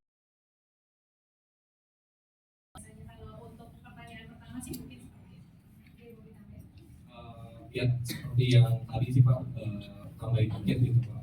Kalau segi dari data kayak Bapak Ibu gitu ya, misalkan mau pinjamin orang gitu ya, dia kasih aset rumah tinggalnya sendiri, lebih yakin nggak buat pinjaminnya? Lebih yakin. Padahal sama-sama aset gitu loh, sama-sama ruko, sama-sama rumah atau apa, tapi berarti wah udah serius banget, pasti utang saya bayar gitu. Itu bank lihat juga Pak effortnya gitu. Yang kedua dari pungkiri ya kemampuan bayar tadi sih Pak. Cicilan misalkan 1 juta, tapi kita 50 juta gitu ya. Ya berarti kan kita nggak mau minta asetnya Bapak gitu. Kita maunya Bapak lancar gitu ini. Jadi ya Bapak harus keluarin. Itu kalau bank kan kita dalam usaha saya kecil-kecil. Kalau ke bank jangan Pak, nanti dibilang wah bener data yang kita beneran kayak Bapak misalkan pembukuan ada 2 rekening koran, satu yang besar, satu yang kecil. Karena Bapak orangnya nggak mau humble gitu ya, mau rendah hati gitu ya, maunya hanya yang kecil. Ditolak nanti sama bank gitu. Jadi kasihnya aja semuanya gitu ya, terbuka sama bank, apa yang ininya harusnya bisa, plafonnya bisa maksimal juga Pak. Sama yang terpenting adalah tujuannya Bapak juga harus cerita jelas ini ya, saya mau membangun ini, maka butuh dana ini gitu ya, itu harus sudah ada 1 juta, tapi ya lihat nanti deh saya gunainnya berapa gitu ya. Nah itu biasa kita nggak gitu mau kasih ide seperti itu, karena kita pengen tepat sasaran gunanya seperti itu. Itu nomor 1 ya Pak ya, coba menjawab itu. Yang nomor 2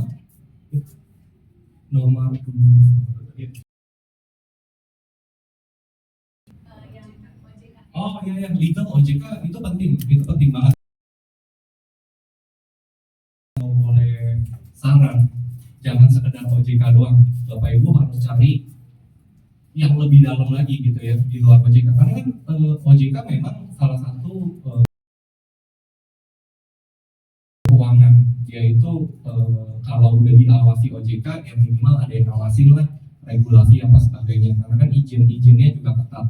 Tapi kalau misalkan OJK kan juga bisa error juga ya, human juga yang ngawas gitu, manusia juga. Jadi ya paling gampang sih lihat Google Pak, ya saya mau pinjam dari PTA gitu ya. Nah, PTA reportnya seperti apa itu internet sih udah paling benar gitu loh ininya ya. Kita aja kalau kesel curhatnya di internet. Berarti kalau kita kesel sama perusahaan itu biasanya di internetnya muncul. Wah ini penagihannya apa nggak sopan atau apa gitu ya, ya itu jadi bahan pertimbangan kita. Tapi dilihat nanti bagusnya apa, buruknya apa, dilihat dari internet info. Kalau legalitas umumnya yang udah diawasi OJK pasti cantumin di websitenya Pak. Ada nomor izinnya, ada ininya di OJK-nya pun kita bisa cek ya. Kita bisa cek. List untuk lembaga keuangan yang sudah terdaftar di OJK pun bisa dilihat Pak, dari sosial medianya, dari websitenya, itu bisa dilihat. Jadi jangan tertipu. Biasanya kan kalau misalnya kita ngelihat dari postingan nih yang dikirim ke WhatsApp atau apa, biasanya mencantumkan di bawahnya yang sudah diawasi OJK. Belum tentu semuanya diawasi OJK. Jadi cek dan dicek kembali. Ada juga yang misalnya penipuan ya, misalnya pinjaman online, kemudian supaya dia juga terasa lebih meyakinkan, cuma di bawahnya diawasi OJK. Nah, tapi kita tetap harus cek dan dicek. Pak, monggo. Ya, terima kasih. Saya pendamping Ibu Yudina yang ada yang ingin disampaikan. Itu dari poin-poin yang itu kan ada awal juga grup bisnis, aset yang dijaminkan ya. Ya, teman-teman terus terang saja di kalangan disabilitas, saya kan karena bicara UMKM disabilitas, kami ucapkan terima kasih ya pada OCBC sudah perhatian kepada teman-teman disabilitas. Ini luar biasa. Yang kedua, tanpa bermaksud untuk menilai teman-teman disabilitas, cuman rata-rata teman-teman itu berada pada posisi menengah bawah. Jadi kalau bicara modal sudah pasti mereka akan kesulitan, apalagi bicara aset yang bisa dijaminkan. Jadi sebetulnya usaha ini juga sudah dilakukan oleh Basnas, oleh mungkin bank-bank lain gitu. Kendalanya adalah soal masalah jaminan. Nah, mungkin kalau soal semangat kerja, mereka semangat Pak. Saya lihat dengan mata kepala saya sendiri ya, mereka punya kejujuran yang boleh dibilang ya patut untuk diberikan kesempatan. Nah, dia persoalannya bisakah ya OCBC ataupun dalam hal ini pihak yang ada di sini bisa memberikan kesempatan, misalnya contoh ada di Alibaba.com itu ya, mereka akan menjual alat. Nah, kita butuh alat itu, tanpa alat itu kita nggak bisa kerja gitu ya. Nah, misalnya di situ dia jual alat untuk warung gitu, warung yang sudah dalam bentuk mobil. Nah, kalau dia sudah punya itu, dia sudah nggak kesulitan, dia harus jual di mana, harus berjualan di mana, harus ngangkat di mana kan gitu. Nah, karena kan persoalannya adalah teman-teman ini adalah masalah marketing. Bicara online kita udah persaingan udah luar biasa ya. Tapi karena kita yang punya kampung, terus terang ya teman-teman lebih enakan jualan di apa kita punya gerobak ya. Nah, jadi kalau kita misalnya dikasih kesempatan permodalan, bukan hanya permodalan permodalan barang bukan, tapi di mana modal itulah yang memang kita gunakan untuk jualan gitu. Nah, lalu kita nggak punya untuk memberikan jaminan gitu. Apakah dari OCBC ini bisa membelikan barang itu, tapi barang itu yang akan dijadikan jaminan, tapi yang lebih penting lagi adalah pembinaan. Teman-teman ini kalau tanpa pembinaan ya mohon maaf banyak kenanya, karena ongkos hidup teman-teman disabilitas itu berbeda dengan yang teman-teman yang lain gitu ya. Ya untuk kesana kemari mereka butuh transportasi dan sebagainya gitu. Jadi saya pikir ini sebuah langkah besar dari OCBC yang kiranya mudah-mudahan juga bisa memahami teman-teman gitu. Bukan hanya sekedar kesulitan, tapi mereka juga punya semangat lah gitu. Ya, punya cita-cita gitu ya. Yang saya pikir dari beberapa tayangan di media TV, media sosial banyak kok mereka-mereka yang berhasil. Terima kasih.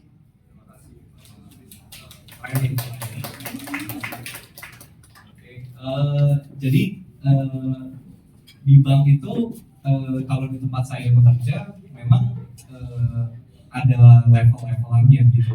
Ada yang UMKM, ada yang small menuju tengah-tengah gitu ya dari dananya. Kebetulan bagianku yang di situ, yang small sampai menengah. Gitu ya. Ada yang nanti udah levelnya udah harus berbadan usaha PT gitu ya. Itu biasanya udah ada omset-omset tertentu yang harus dinilai. Ada yang udah sampai levelnya TBK, udah besar sekali. Nah itu ada. Nah tapi kalau misalkan fokusnya di UMKM, pasti rata-rata bank memang dianjurkan pemerintah support yang paling bawah Pak, gitu yang UMKM. Kenapa? Fondasi kita itu terutama di negara Indonesia ini, kita ini kalau lihat berita bagus loh gitu loh, Indonesia itu berkembang gitu ya, negara berkembang gitu. Nah berkembangnya itu ya ditopang sama UMKM-nya ini. Kita kan ada bonus demografi juga gitu ya, marketnya banyak gitu loh, asal kita jual ini ada aja yang beli gitu karena orangnya banyak gitu. Jadi ya bank juga pasti mau melihat potensi itu juga Pak gitu. Nah kita ada produk seperti namanya yang tadi sih yang paling terkenal itu ada namanya kredit agungan, ada yang namanya kredit usaha rakyat ya, KUR, itu juga malah dibantu pemerintah Pak. Bunga yang KUR kita mau ambil misalkan dana 100 juta sama misalkan mau ambil dana yang let's say agak gede 5 miliar gitu ya, lebih murah kan 100 juta karena pemerintah ikut bantu support juga. Jadi hal semacam itu sih bukan nggak mungkin ada gitu. Tapi nanti begitu Bapak Ibu misalkan udah jalan gitu ya, makanya tips-tips yang tadi kita iniin boleh Bapak Ibu mulai terapkan dari sekarang gitu, dari dini. Karena kita udah tahu nih dari semua nih peserta 25 orang, wah tiba-tiba udah pada tahun depan kita ketemu udah lumayan semua nih, asetnya juga udah kelihatan apa segala macam gitu ya, amin gitu ya.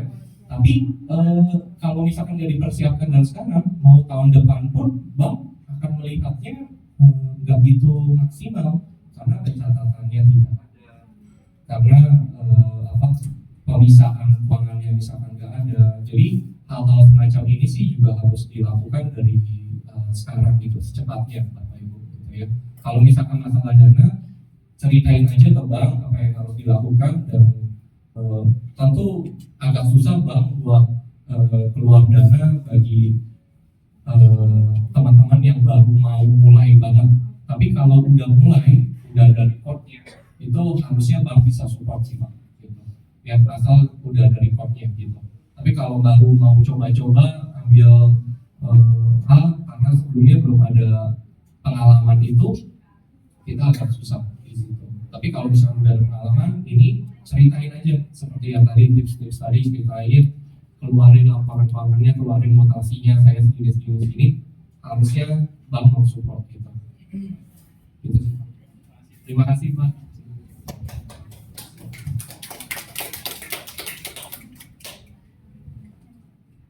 Baik.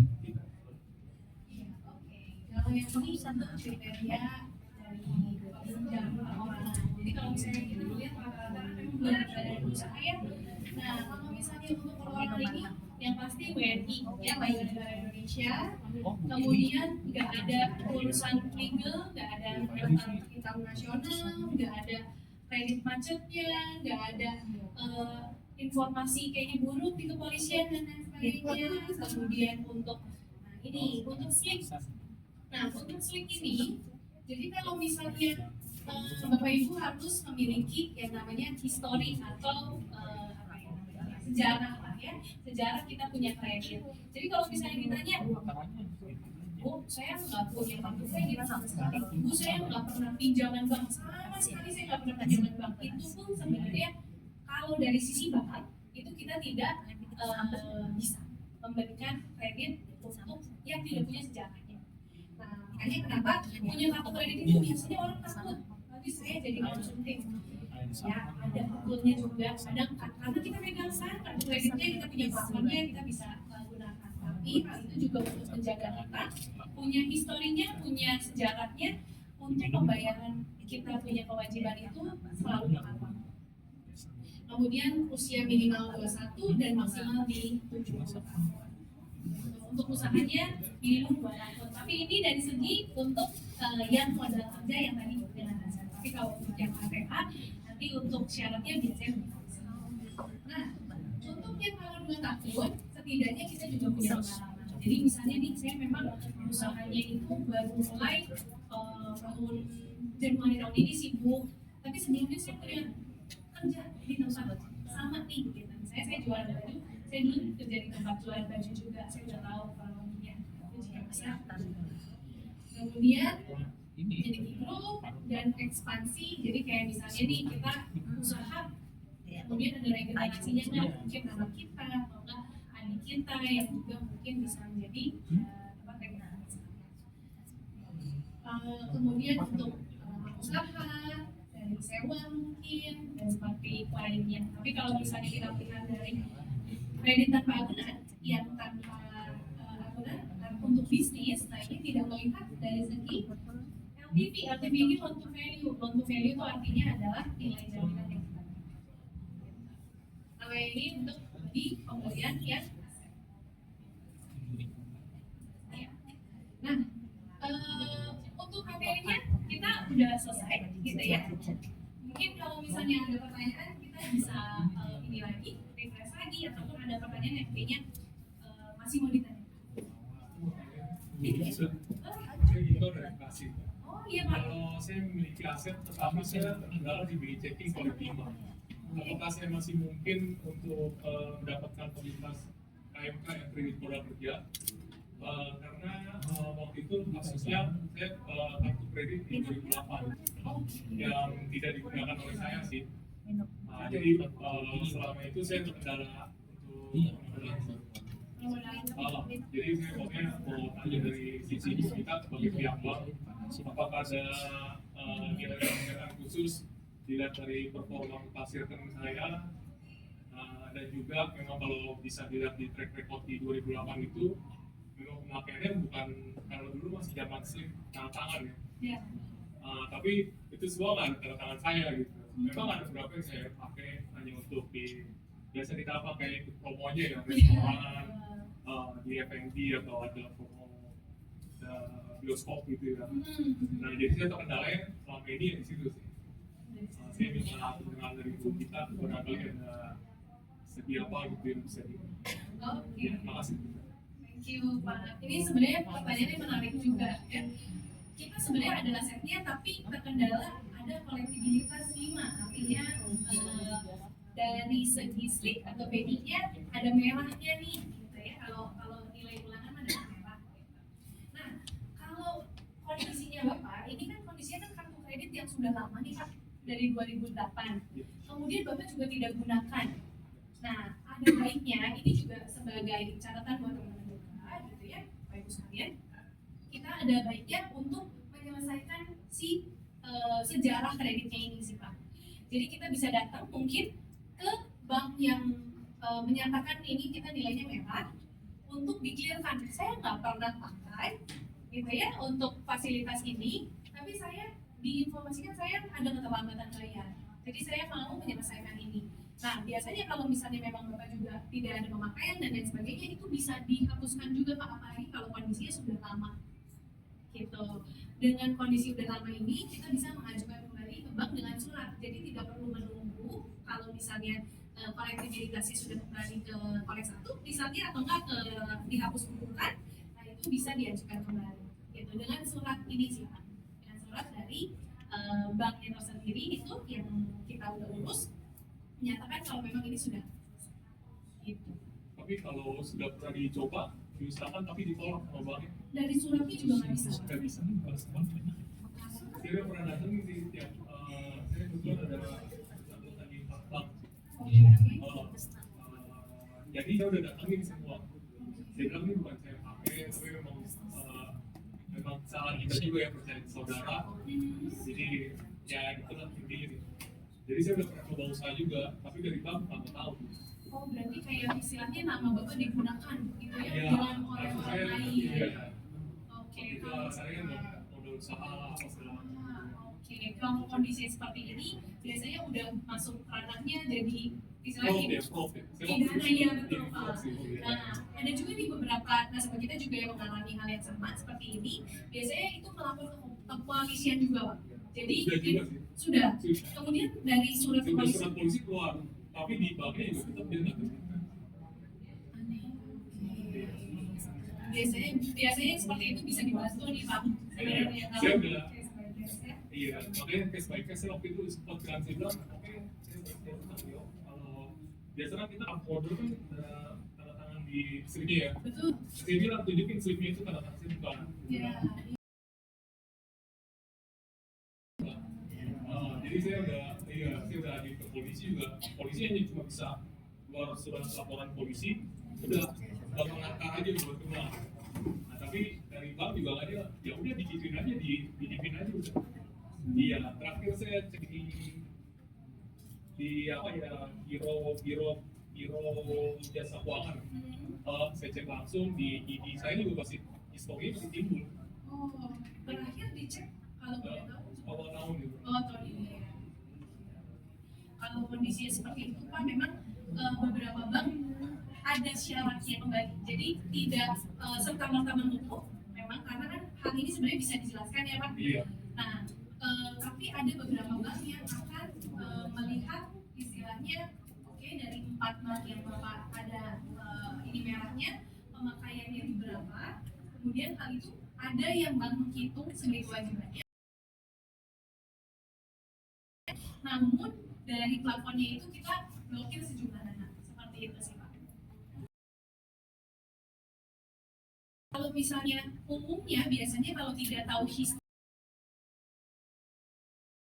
pidana ya, nah itu most likely atau sebagian besar ada penolakan dari bank karena record atau sejarah yang merah.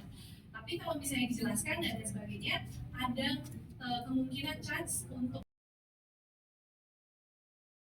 khusus biasanya seperti itu. Cukup menjawab. Oke, Pak.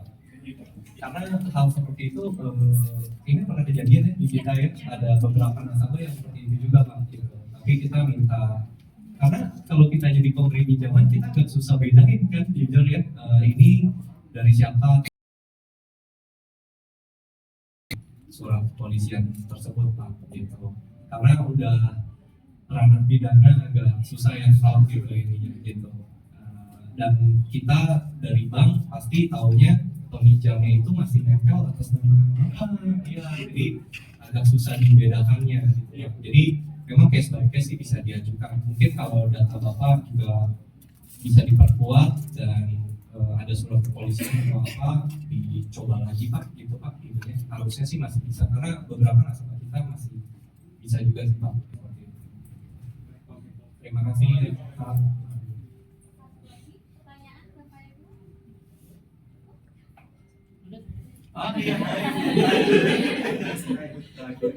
Iya, tadi kan Mbak Gitanya bilang kalau belum pernah punya pinjaman sama sekali, terus pernah punya kartu kredit sama sekali, itu susah.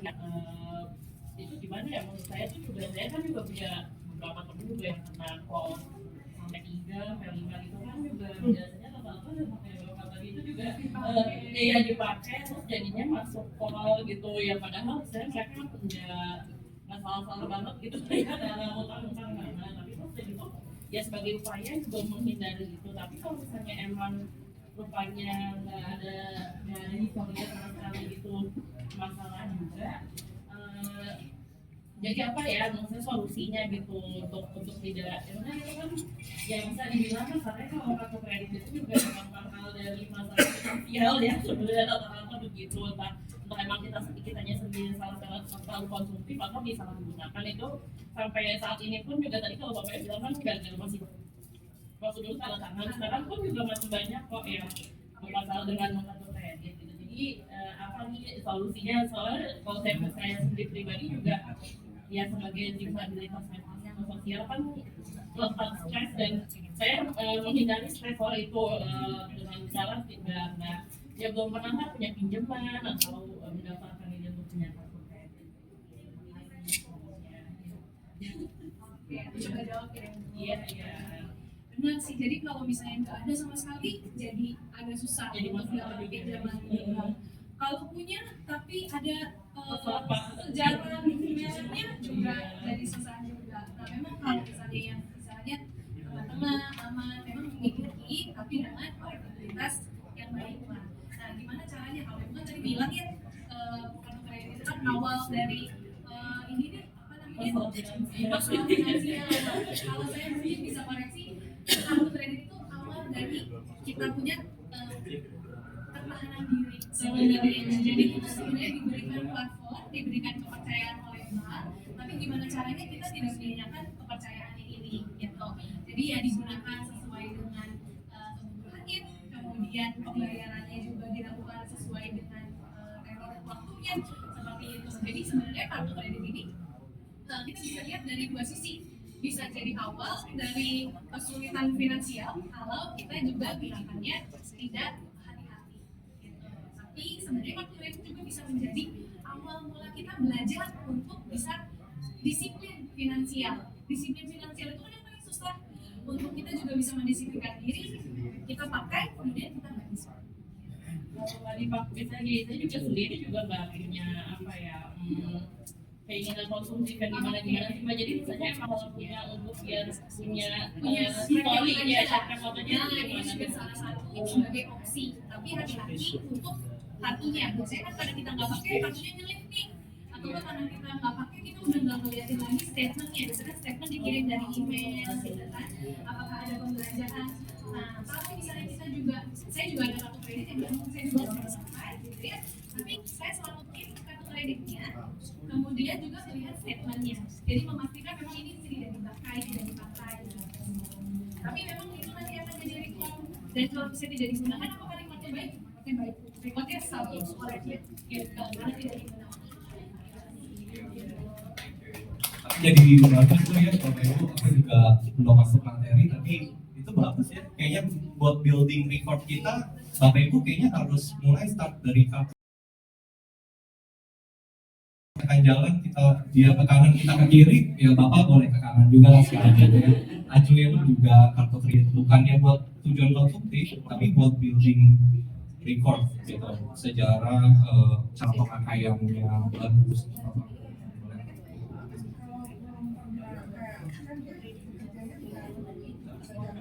Ya,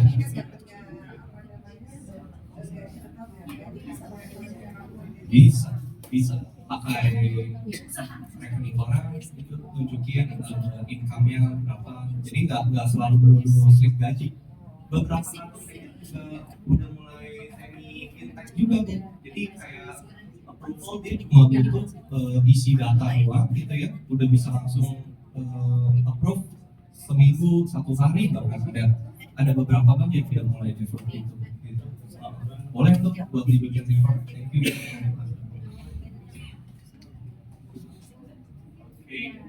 Oke, kalau tidak ada pertanyaan lainnya, saya selesai dan teman saya. Ya, Michael. Kami mengucapkan terima kasih juga buat Bapak Ibu. Terima kasih ya. Ya, terima kasih. Sukses selalu. Sukses selalu, sehat selalu. Oke, sekali lagi kita berikan tepuk tangan yang meriah untuk kedua narasumber kita, Kak Brigita dan Kak Michael. Tadi belajar soal modal usaha ya, Bapak Ibu nanti boleh dijadikan bekal gitu kan. Tadi nggak kalah penting, mungkin yang pertama dipisahin dulu tuh Bu, rekeningnya ya, rekening usaha dengan rekening pribadi harus terpisah supaya nanti mutasi rekeningnya baik.